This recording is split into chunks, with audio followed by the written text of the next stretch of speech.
Good evening, everyone, and welcome to the TV6 Digital Desk live stream. My name is Molly Birch, and I'll be taking you through a recap of today's headlines. This stream runs every night starting at 8/7 Central Time from Sunday to Thursday. Feel free to comment and ask any questions you have in the chat as you feel like it, and I'll do my best to answer those questions as we go and after the stream as well. With all of that business out of the way, let's take a look at our first story for tonight. Happening now, the Michigan DNR is urging people to stay off the ice on Little Bay Dinock in Delta County. Due to warming temperatures, the Michigan DNR reports hazardous ice conditions in Delta County. The Delta County Sheriff's Office says it has received several reports of people falling through the ice today. Both the DNR and Sheriff's Office recommend ice fishers stay off the ice for the rest of the day.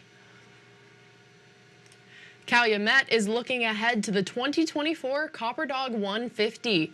TV6's Caden Minus takes a look at how the town is getting excited. People in Calumet got to experience being a musher today. The Copper Dog 150 hosted free sled dog rides to kids and families. Race director Kelly Probst says this event hopes to get the community excited about the upcoming sled dog season. This is just a really good energy and a good vibe. They get to see the dogs, they get to meet some of the mushers, they get to be part of the action where during race weekend they see the action, but they get to be part of it. The event was free to attend. Copper Dog 150 volunteer director Chrissy Tepsa says this event has been going on for more than 7 years. She says it's been amazing watching it become more popular. The word kind of gets out more and more every year, and people definitely, well, look at the line. We got a line here and it's only 1 o'clock.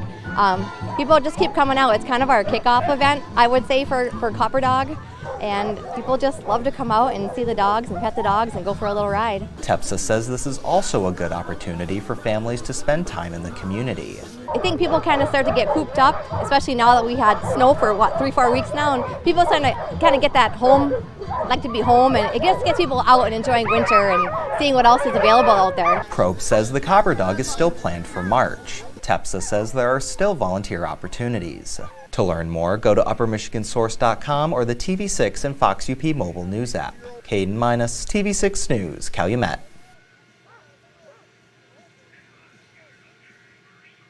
Thank you, Caden. Habitat for Humanity Hiawatha Land is bringing back its snow sculpture contest. Members of the community can vote on the best snow sculpture by donating on their favorite sculpture.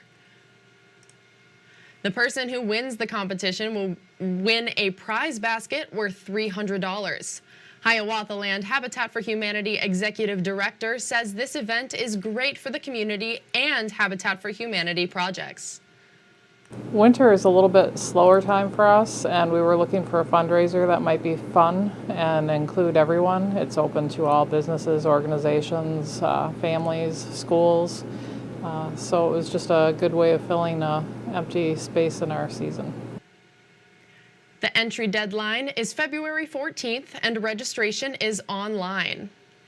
And a Houghton Yoga studio is helping a family in need. Fresh Coast Yoga has been in the community since 2019. Today, the studio wanted to give back by donating to a local family. The studio accepted $20 donations to participate in a restorative yoga session. An instructor says giving back should be a part of everyone's yoga journey. In every practice of yoga, a very important part of your yoga practice is your service to the community as well and support for the local community. To learn how to donate, go to uppermichigansource.com or the TV6 and Fox UP mobile news app. And Bay College's Escanaba campus has a student resource that helps those whose wallets are empty keep their bellies full. TV6's Escanaba Bureau reporter Barbara Bellinger stopped into Bay's Student Food Pantry to learn what it takes to keep hungry students fed. Bay College students who don't have enough money to buy groceries can get help at the Student Food Pantry. I absolutely believe, without a doubt, that some students here would be going hungry if they didn't have the pantry available to them. Chris Tuscan is a second-year student at Bay. She also works at the pantry. Tuscan says sometimes students can't get what they need because of empty shelves. I also hear their pleas when they need something that we can't provide because our funds only stretch so far.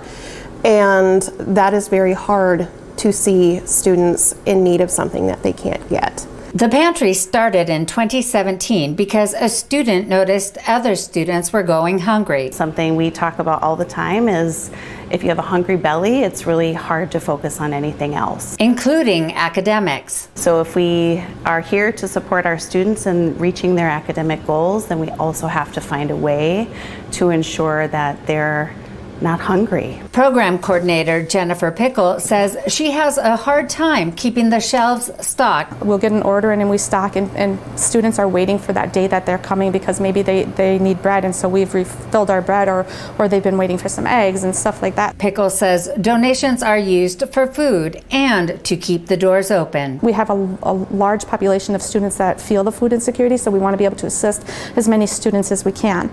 Currently this semester we're open 5 days a week. During fall semester 2023, the pantry served 303 students. To learn how to help, go to uppermichigansource.com or the TV6 and Fox UP mobile news app. Barbara Bellinger, TV6 News, Escanaba.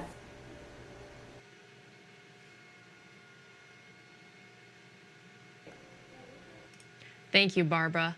And finally, tonight on the TV6 Digital Desk live stream, the Lake Superior Piano Workshop held its annual recital at the Marquette Federated Women's Clubhouse. Members could come and enjoy classical and contemporary music for free. The workshop encourages people who can play piano to perform. The co-founder and pianist for the Lake Superior Piano Workshop says these performances are about bringing music to the community. The arts are extremely important. If you imagine music, the life without music or art, it's hard to imagine. So we keep things going. It's classical music and other types also. The Lake Superior Piano Workshop meets the second Sunday of every month at the Marquette Federated Women's Clubhouse. All are welcome. And that's all the stories we have for you tonight. Be sure to tune in tomorrow night, or I'll be here in the same place at the same time. That's 8/7 Central Time with a recap of tomorrow's headlines. Don't forget you can find us streaming on Facebook or YouTube, whichever platform you'd prefer. And if you have a story idea you think we should report on, feel free to contact us at any time. These are a few easy ways to get a hold of both myself and others in the newsroom. And again, you can contact us at any time. We'd love to hear from you and what's happening in your community.